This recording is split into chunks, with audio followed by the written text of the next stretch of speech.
এদিকে কংগ্রেসের দ্বিতীয় প্রার্থী তালিকা ঘোষণা করার পর আজমলের মহাবিস্ফোরণ। এপিসিসি সভাপতি হওয়ার পরও গৌরব গগৈ দিতে পারেননি একটিও টিকিট। পাশাপাশি প্রত্যেকটি সংখ্যালঘু কেন্দ্রে কংগ্রেসের টিকিট দিয়েছেন রকিবুল হোসেন। শোনাবো তিনি কি বলছেন এই মুহূর্তে।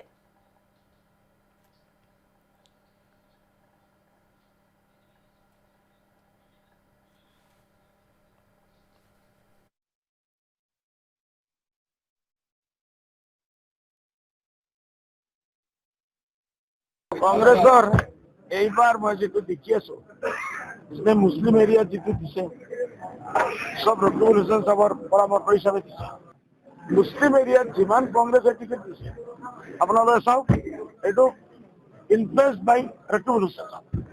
গৌরব গগৈ এটাও টিকিট দিব পারা নাই আর এইটো আমার কারণে শুভ সংবাদ হয়েছে। ইনশাল্লাহ আপনারা দেখিব রেজাল্ট দিতে আহিব। এতিয়া আমি বাছি টিকিট দিম, ভাল ভাল ক্যান্ডিডেট দিম আর ইনশাআল্লাহ আমি এইসব সিট আমি জিতিম আর সব সিট হারনে वाला এক দুই সিট না বাকি হারনে वाला। কি বুঝাবুঝি হয়েছে কেউ আন্তরিক কি মামলা আছে আমি না জানো। হেমন্ত কইছে মোর 33-34 জন মানুষ মর থাকে, এই মর মানুষ আছে এটা ডাইরেক্ট রকিবুল হোসেন সাহেবের লগে আনিছে। রকিবুল হোসেন সাহেব মিলাই এ দিব কংগ্রেসে দিব এলে আসল মানুষ থাকিব হেমন্ত বিশ্ব। এদিকে 28 থেকে 29টি কেন্দ্রে প্রার্থিত্ব দেবে আইইউডিএফ। কংগ্রেস এজেপির কাজিয়ায় এই কেন্দ্রগুলো সহজেই আইইউডিএফ এর প্রার্থী জয়ী হবে বলে মন্তব্য বদরুদ্দিন আজমলের। শোনাবো।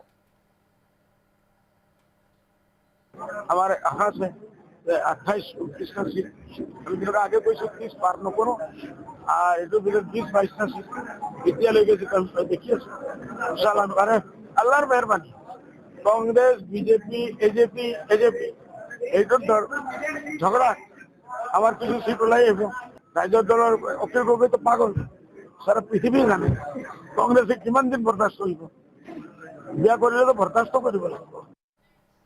লুরিনজ্যোতি গগৈ কে বলেও প্রশ্ন বদরুদ্দিন আজমলের। বিন্নাকান্দিতে বদরুদ্দিন আজমলের বিরুদ্ধে এজেপি প্রার্থী দেবার বিষয় নিয়ে বদরুদ্দিন আজমলের মন্তব্য যে সংখ্যালঘুদের জন্য কিছুই করেননি লুরিনজ্যোতি গগৈ, সেজন্যই নির্বাচনে শিক্ষা পাবেন লুরিনজ্যোতি। লুরিনজ্যোতি কোন? লুরিনজ্যোতি কি আছে? লুরিনজ্যোতি আগে কি মাতিছে আর ভাতিজা টিকিট লই আছে ভেরি গুড। আমি যেতিয়া লুরিনজ্যোতি খাস পুস্তর নাম কি নাম হ্যাঁ আর লুরিনজ্যোতি মাইনরিটির কারণে কি করেছে কিমান কষ্ট করেছে এইসব আমি ব্যানার লাগাই দেখাম বলে রেজাউল করিম স্যার জজ যাব আপনার লুরিনজ্যোতি মুসলমানের দুষ্ট বন্ধুরা শত্রু।